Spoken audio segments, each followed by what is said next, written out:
في اختلاف في السيستم ما بين مصر وما بين يوكي عامه بشكل عام. انتي قلتي ان العيوب اللي انتي عايشتيها شخصيا التايم، ناخد تايم طويل قوي، وطبعا الكوست التكلفه.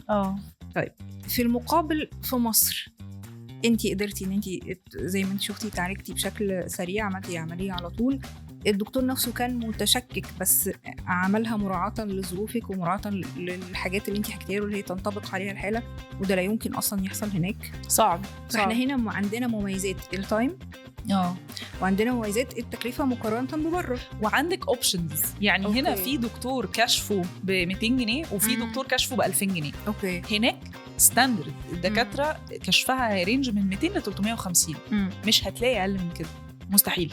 يعني لو هتلاقي هيبقى مش متخصص، هيبقى برضو ممارس عام. واعتقد برضو حته الويتنج ليست دي صعبه برضو. حتى هنا يعني مش هقولك ان مفيش ويتنج ليست. انا حجزت مع دكتور عظام مشهور جدا، انا مستنيه هدفع كشف غالي وهستنى 3 أسابيع بس فاين، عشان ده اكبر استاذ في مصر تقريبا. لا ومقارنه يعني اسابيع بشهور او سنه بالظبط.